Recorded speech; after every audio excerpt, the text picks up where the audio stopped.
Next one is tennis, Embry, PAXIS instituudi president ja vanemteadur.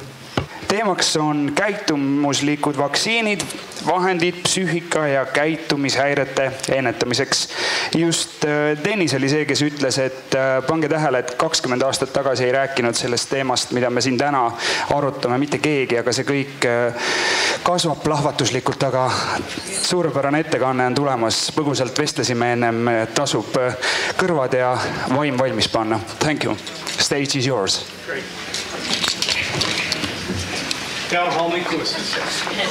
Today I'm Estonian.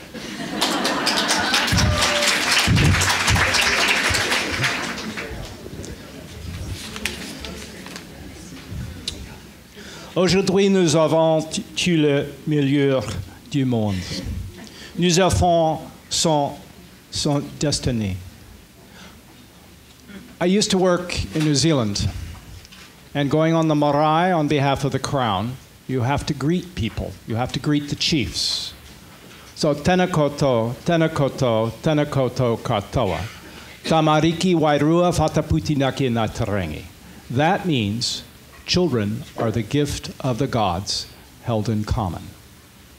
Today, we celebrate, thanks to you, Professor Barry. You presented and created that image for us, how we might do that. And today, what I'd like to explore with you is how we can do that in a small way, but a very powerful way, by enabling children to become masters of their own destiny in cooperation with us as adults. And I have to go do this. Control L. Nope. Click on it. Oh, click on it first. Okay. There. And now Control L. Now we go. And now we do Control L. Yes. Okay. So, behavioral vaccines for the prevention of mental, emotional, and behavioral disorders and related physical disorders. In 1930s through the 1950s, we had a horrible epidemic in the world called polio. And then along came a vaccine.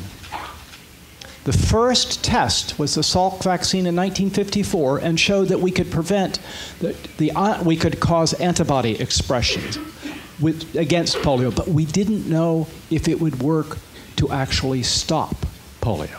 So we had to do a very large experiment. It was done by Thomas Francis, and it involved 1.8 million people, children, in the United States, Canada, Great Britain, and Finland. It did not take very long for them to prove that it was possible to prevent polio, and suddenly we didn't need to sell or buy as many iron lungs, wheelchairs, and crutches. Now, those industries might have felt a little pain, but our future of our children was much better. I got my shot in 1957, and I'm very grateful for that science and research. Today, ladies and gentlemen, we have as good or better science to prevent mental, emotional, or behavioral disorders than we did with the first test of the polio vaccine against antibodies in 1954. And right now, we are testing that in Estonia. We are testing that in thousands of classrooms in the United States and hundreds of classrooms in Canada and now also in Ireland. So, can we evolve nurturing environments? Professor Barry spoke eloquently about the notion of an environment that nurtures our children and ourselves as a consequence. So we can evolve the future. We can create a future. We don't have to be passengers on the bus. We can even change the expression of genes as a result of environmental shifts. Now, that doesn't mean the genes get completely scrambled, but it's the expression of them, because the genes are listening to the world. They listen to, is the world safe? Is it reliable? And partly the reason they do is the principal predator of humans since the invention of stone tools, other humans. And since the invention of stone tools and predatory humans, the primary source of safety, other humans. So hence we're always gauging friend or foe. And it even goes back to ancient wisdom. All you have to do is read the book of Genesis and read the story of Cain and Abel. That was about that problem. So what we have to do is create an environment where children actually perceive themselves, their friends, and other people as safe, and as importantly, teach them how to make their world safe. So we can alter lifetime behavior, including educational outcomes, as she's already spoken about. We can protect against multiple mental and emotional and behavioral disorders. They're very tightly linked, but we have the illusion that they're completely separate. Oh, this child has ADHD. This child has anxiety disorder. You have conduct problems. And I don't know what you have, but something's wrong. And these cut across scientific disciplines. We're able to now put these things together in ways that we never thought possible, and I certainly didn't know when I was in graduate school. By the way, if you want to read more about these things, you can join ResearchGate.net. It's free. You don't even have to carry around a researcher's license. You can just go do it. Now, we pack children's suitcases for life. This is 1938 in this part of the world. People were worried in 1938. Bad things were beginning to really happen. Now, I want you to think about your own children, your grandchildren, perhaps the children of choice. Those are children that you pick up as strays in life. Does anybody besides me pick up children as strays and care for them and pet them? I have lots of them, and many of you do as well. That's one of the great things, is that we engage in what's called alloparenting. That means we don't have to have a genetic relationship to care for children. We naturally want to do the right thing by other children because of what the ancient wisdom says. Tamariki wairua vateputinaki natarangi. Children are the gift of the gods and held in common. And in a small country like Estonia, the life and well-being and talents of every single child count. They count a lot. They count a lot in my country, in the United States, but sometimes we don't pay attention. Now, so think about our children here in Estonia and the rest of Europe. We're packing their suitcases by daily experiences at school, at home, in community, and on TV. What are we packing it with? Are we packing it with skills, or are we packing it with heavy objects that are going to weigh them down as they go through the security line in the airport, dragging their life behind them? With mental, emotional, and behavioral disorders. Can we do something? Can we fill them with skills? Well, it's a shared responsibility of us all. Not just the parent, not just the grandmother, not just the teacher, not just the Sunday school teacher or whomever else that we sort to push the thing. It's our collective responsibility. Now, there are 4 principles involved in this, and this comes from our paper in the American Psychologist called The Critical Role of Nurturing Environments in Human Development. The first principle is to richly reinforce prosocial behavior. It is our prosociality that allows us to create all the good things in this world. Without prosocial behavior, absolutely nothing in this room would exist.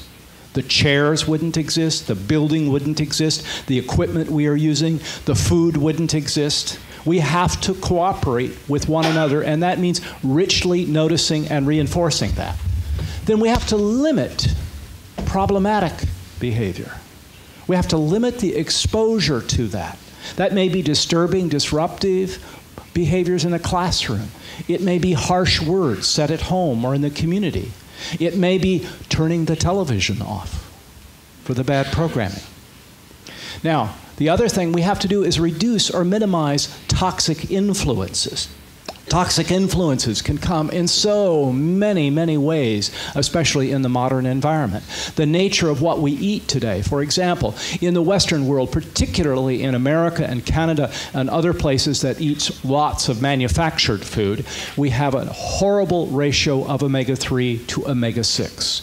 The ancient peoples well understood, and the Norwegian people and the Eskimo people and the Arctic peoples all understood that eating fish was good for you. It's good for your brain. It's good for your physical things. And we have exquisite evidence that using that actually protects against suicide, mental illness of most forms, including preventing first episode psychosis for as little as $12.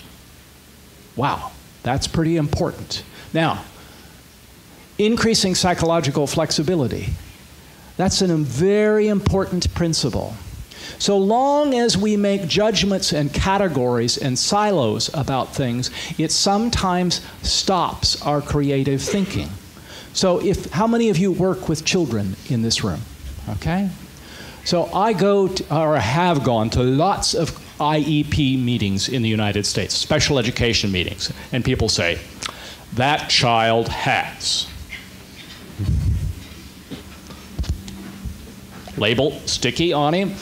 So nothing can be done because he has ADHD. I am so happy that they didn't have stimulant drugs when I was a child. I would have been on it. I came from a wild and crazy family. My mom and dad were alcoholics and mentally ill. Has anybody seen the movie called Who's Afraid of Virginia Woolf? Okay. There was an imaginary child in the movie. I was not. I was in the movie, literally, but not an imaginary child with those things. So we have to stop using those diagnostic labels that stops our ability to be creative. Now, we can use very small units of behavioral influence, which are called evidence-based kernels. They're the smallest, a tiny, tiny thing, and which I need to get my thing. I forgot all about it in my anxiousness of wanting to do well today. Well, now I've got it. So, little things, an antecedent. For example, everywhere in the world we have, what color are stop signs? Red. How do you say that in Estonian? Great. Okay. Now, what if we decided that every neighborhood, every city could make their own design for stop signs? You know, in San Francisco, the gay area would have rainbow-colored ones. Some people might have purple ones, some turquoise, some green, and there'd be a lot of accidents. An antecedent can literally create the opportunity to control behavior without force or duress, etc. It is the single most effective way to change human behavior and the least costly. And we often don't think about that. Relational frame kernels, that's the way we use language. So with the experiment that we're doing in the United States and Canada and in Ireland and here in Estonia, we have something called PAX Good Behavior Game. We don't call it PAX Good Behavior Game here in Estonia because I didn't know that PAX means fat in the adjective. And I didn't think, they pointed out to me that that's probably not going to be a good name. So we call it VEPA, which is a made-up name, meaning having a connotation of moving forward. But what it's supposed to mean is children define that as what would they see, hear, feel, and do more of in the most wonderful school here in Tallinn, in Estonia, maybe all of Europe, and maybe the whole world. And they make a very long list of what they would like to see, hear, feel, and do more of. And that list, when we call it VEPA or PAX, are all the things that create peace, productivity, health, and happiness. And then we ask them to create a list of what they would like to see, hear, feel, and do less of in the most wonderful school or classroom. They have long lists of those things. And we call those in English spleams and in Estonian splams. It's a made-up word so that we don't get attached to it. We don't go, well, you've been very disruptive. I'm going to send you to the principal's office. Don't you know, how many times have I told you not to do that? Has anyone seen anything like that before? No. Yeah, no, never. Okay. So we want to create a way of navigating where we want to go, what we want to stay away from, how to put on the gas pedal, how to put on the brake pedal, and to begin to forecast and notice, am I closer, further away? That's called self-regulation and self-monitoring. And for a purpose, not just obedience, but for a authentic purpose in your heart and soul that you celebrate with peers, family, and community. The other thing we have to do is have reinforcement kernels. We have to have principles of reinforcement that cause repeats of behavior. The dopamine circuitry in the brain is the single most conserved area of the mammalian brain. And there's a very good reason. When we talk about the word operant behavior, Skinner did not mean that the environment was controlling the person or the organism. What he was telling us was that through that reinforcement thing, we as humans, children, and even some lower mammals were learning that we could influence and change the environment that we live in. Wow, super. I learned that as a child. I got a gift of a wonderful 64-color Prang watercolor set and watercolor paper. A 64-color Prang watercolor set was, I am in heaven. I painted a picture, and a neighbor bought one. Thought, I could make more pictures. I laid them out on the floor, painted them all up, put them in a portfolio, and I sold them door to door for 10 cents, 15 cents, and 25 cents for special orders. And you had to pay in advance for a special order. So that rich reinforcement is what helps us learn to navigate things. And a lot of that's disappeared in everyday communities today, and then physiological kernels. So for example, humans used to move 4 to 12 miles a day. Our children are lucky if they move 4 to 12 feet per day. So here's an evidence-based kernel, the smallest unit of behavioral influence. So in schools, for example, there are 50 transitions at least in a day in an average elementary school. If I take my stopwatch and I click on how long that transition takes, it normally will take about 2 to 5 minutes. Now, there are 50 transitions in an average North American elementary school per day. That's more than 100 minutes per day.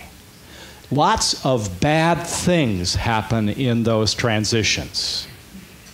Pushing, shoving, name-calling, bullying. Teacher, Margaret said a bad word to me. What am I trying to do? I'm bullying her by tattling and getting her into trouble. No one's ever seen children do that before, have they? So what we want to do is shrink those transitions, because that's where a lot of problematic behaviors happen, and it creates a norm of trouble and attention to negative behavior and reinforcement from negative behavior from both adults and from kids. So normally people yell at children when they are dull.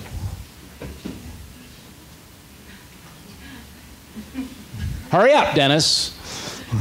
Get it done. So when you blow a harmonica before a transition and give the instruction, eyes on me, give the instruction, and if they see your lips move, 80% of the children will likely follow the instructions. If they don't see your lips, only 20% will. And if you're the adult who gave that instruction, you're not going to be happy if only 20% did it. So you're going to elicit some negativity. And some children will play you for that.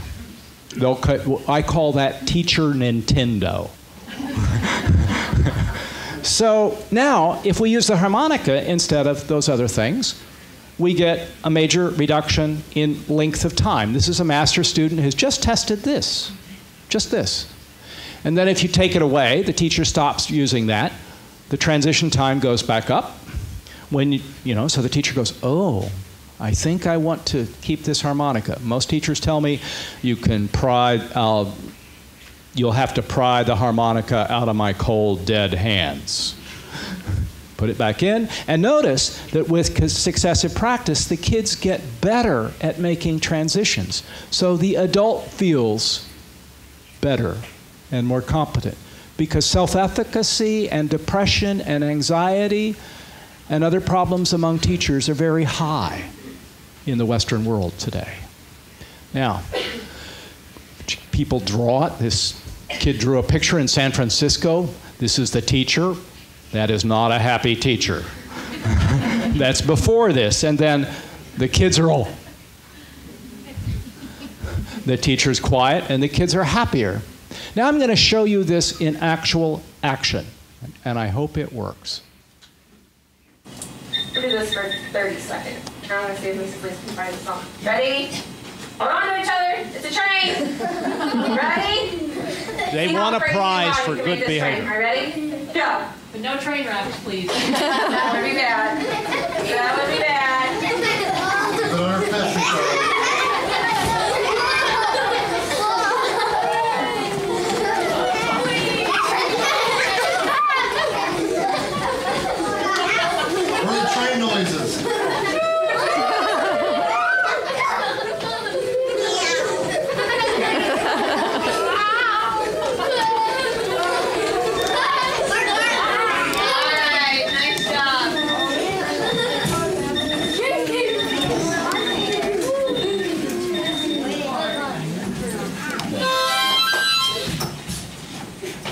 Nice job. I like how you always went back to your seat. Awesome job. During that time. Oh, there we go. Okay, sorry. We had a little technical problems earlier.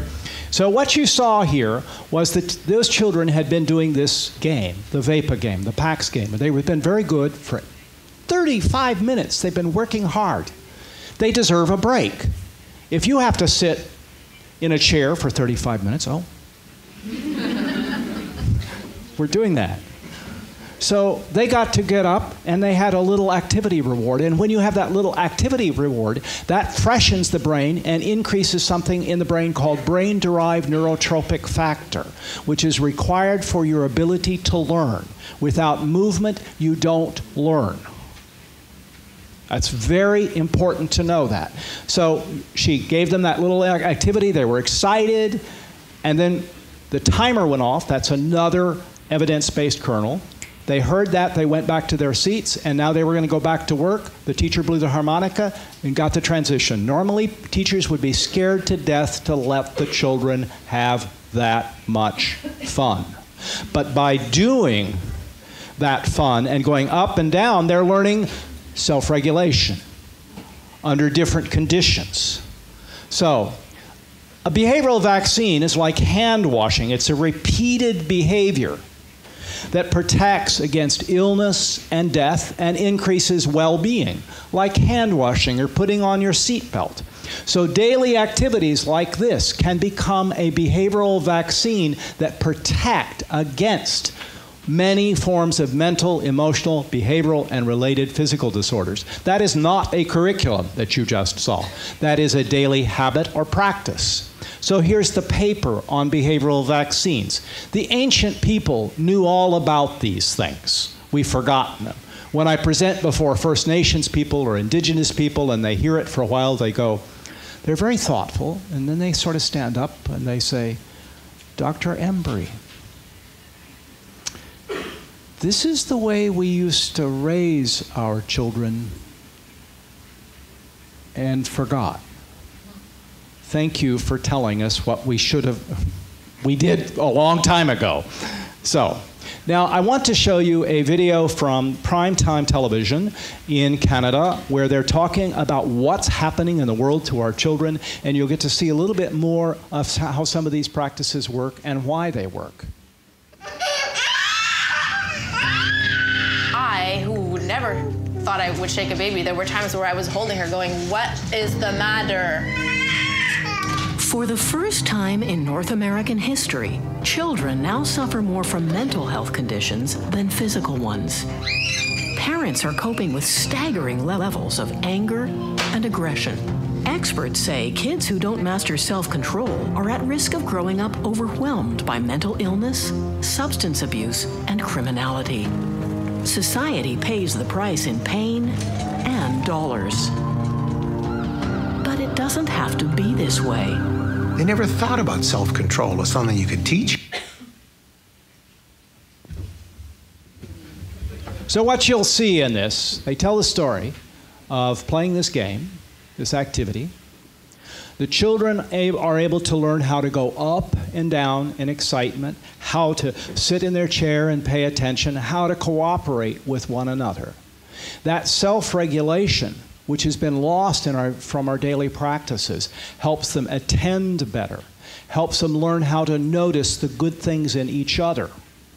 And then what happens from that little experience that was invented by a 4th grade teacher in 1969, those little behaviors accumulate. They get more and more and more potent and powerful. The first things that start to happen are changes in behavioral attention, cooperation, prosociality. The children have fewer emotional problems, fewer conduct problems, and learn better.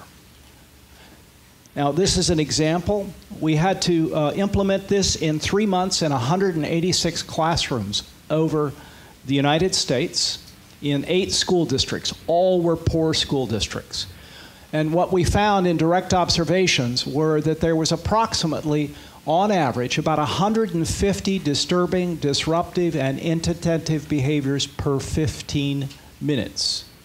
Our numbers are not terribly dissimilar in Estonia. They are not dissimilar to what we have seen at baseline in Ireland. It's a contagion across the world. Now, after you teach things like this, a sense of language and purpose, the children start to do better.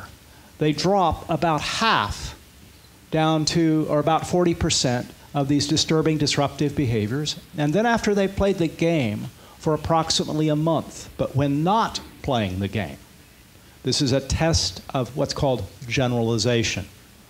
What you see is that on average, they're down to about 35 per 15 minutes. That's a lot change. That's about a 70 to 80% change. Now, we've seen the same slope since 1999, but we've seen one important thing that's different. In 1999 and 2000, when we first started doing these observations, the rates were around 50 per 15 minutes at baseline. So we've seen a tripling of those problematic behaviors, so that when the teachers are talking about the kids are worse today, it's true.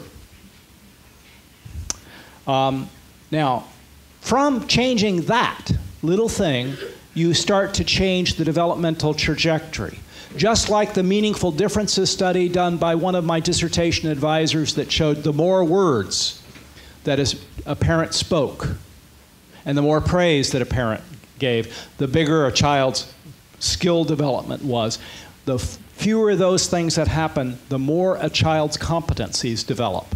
So this is in our study in Manitoba. This is the largest randomized controlled trial for prevention ever undertaken as a universal in North America. We're following these children through age 18. We have all their medical records, all the social service records, their educational records, their juvenile justice records, and we have all of their history data, their GIS information as well. And within 1 semester of teaching these things to the teachers and children, we're seeing a pretty reasonable effect on emotional symptoms of kids. We're also seeing a pretty significant change in conduct problems with children. I'm not satisfied. I want more. I'm greedy. I want better yet for our children. So this is a continuous improvement model. We cannot settle for just what was done in the past. We have to make it better. This, oh, by the way, if you do this, teachers say, well, I don't have time. I have all these academic things that I have to do. So as those spleens or disturbing disruptive behaviors go down, guess what happens to short cycle reading test scores? Goes up because the children can pay more attention. Now, how is this working? Let's go back to that creating nurturing environments, the critical role that they have in human development.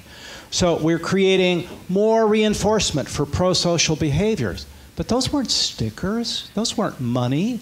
Those were fun things that the children have and get to do. And of course, then there's antecedents, cues that pro-social behavior, things like this. And then physiological influences that trigger protective biological mechanisms. So the ability of getting exercise and activity in the classroom helps that. And by the way, just doing those simple little activities quite frequently actually has an impact on body mass index in another study. And then verbal relations. The children are learning to think about the future. I better my world and I better myself. And they get to see the cause and effect of their actions every day that they have. That has sort of anti-inflammatory effects on the brain and behavior. You see better motor skills. That's one of the most key predictors of very young children are their motor skills. And then mood stability, more attention, high reward delay, high executive function, higher behavioral competencies, and immune healing and functions. And then from that foundation, you begin to see these changes in society. Lower injury rates because they're less impulsive. Delayed sex. The good behavior game delays first vaginal sex by 2 years in girls. Better mental health, lower addictions, prosociality, work success, heart health, low cancer rates, high school graduation, and higher ed entry. And just recently, in December of 2013, one of our postdocs at Johns Hopkins has followed our kids. Our kids are not quite 45, they're 30. We have a ways to go. By the way, the intervention is ridiculously inexpensive, but following children for decades, that is amazingly expensive. So in 2013, one of our postdocs showed that this intervention actually changed phenotypic protective expression of brain-derived neurotropic factor in the genes. And the classroom intervention had more impact than our contrasting parenting intervention and control. Now, we think we know how to make the parenting one better today. But this is amazing. This is the first classroom strategy shown to cause protective phenotypic expression of genes. Imagine that. I'm a gene surgeon as a teacher. Now, one of the key things is to start to spread these kinds of protective strategies to the broader context that you so elegantly laid out. Our teachers arrive not knowing the difference between a coffee cup and a child.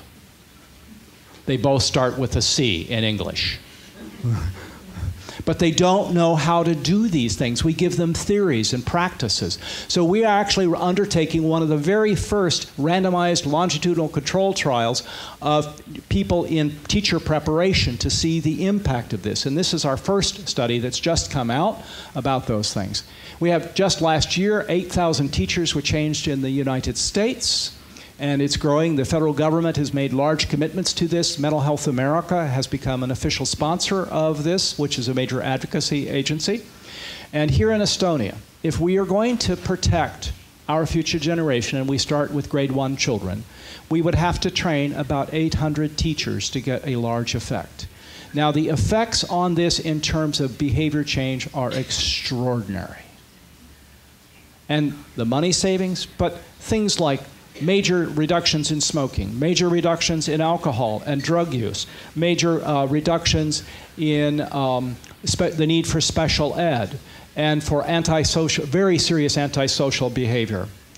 What I propose that we do across Europe and the world is to do a series of rapid trials of things like PAX-GBG or VEPA, and we do it and every one of you who are coming from different countries, different places and disciplines, you know something that might be very beneficial in the classroom. So that we create rapid studies. So we take something like 30 to 90 first grade classrooms and We try PAX-GBG, you try something else or improve it, and then we do it with waitlist control. Within 1 year, if we were to do that, our knowledge would be huge. We would be on the cusp of doing things like the polio vaccine, so that every child in this world has a protected future. Thank you very much. Suur tänu. Thank you. Kas kellelgi on küsimusi selle ettekande kohta? Is there any questions? So. Yeah. Okay. Here you are. Very thought-provoking, excellent presentation. But I just wanted to drill down into some detail about the reinforcement. Yes. That I think, first of all, there may be a cultural transmission problem. I know the reaction in England of having teachers blow a mouth organ would remind them of training seals and dolphins, and that may create a reaction about how should we treat our children in the same way, in that very behavioral way. And other than that, I think there's also a problem of the children being able to predict the reinforcer will, of course, extinguish the behavioral response. So the only way that you maintain behavior change over time is with the reinforcer being variable, as you know. And by this constant blowing of a mouth organ, it's predictable, and therefore the good behavior will extinguish over time. That's what a behaviorist would predict. So I'm actually trained by the people who invented it. So actually, it's very clever what you do. So the children actually draw from a box called Granny's Wacky Prizes. And they're all activity, and there are more than 400, and the children invent them. So the lack of predictability is what makes it exciting and interesting. And it isn't the prize itself, it's the anticipation of what it might be that is so exciting to them. And the truth is, now on the harmonica or mouth organ, we would have trouble calling it a mouth organ in the US or Canada. That would be very rude. It actually, what happens for teachers is that it's so instant, the effects, and then when you use the Granny's Wacky Prizes for those things, the children like it so much better and the teacher isn't stressed. So typically, the other teachers are looking on and they'll go, where do I get one of those? It can, like any tool, can be abused, and you have to work on those things. This is why we go through cultural adaptation. We spent a year and a pilot study here in Estonia doing all of that, because if something has to be changed to make it work in the culture, fine, do that. And some prizes would be ridiculous in some places. Okay, don't use it. Does that help answer the question? Just one devil's advocate. Yes, sir. Suppose it was suggested that when we used to have teachers that were good teachers, trained appropriately, they didn't need mouth organs. They just had to say one word and the children will comply. That's still the same conditioning. Yeah, exactly. So are we replacing good instruction for teachers with tricks? Yes. Thank you. Suur tänu. So just to answer, one of the reasons is that the children have gotten so used to being yelled at and shamed that you have to change the whole structure, and the teachers really don't. Many teachers simply don't know how to do it. They don't have the gravitas, and so we have to scaffold that in order for them to succeed. Thank you. See oli doktor Embry, PAXIS instituudi president ja vanemteadur.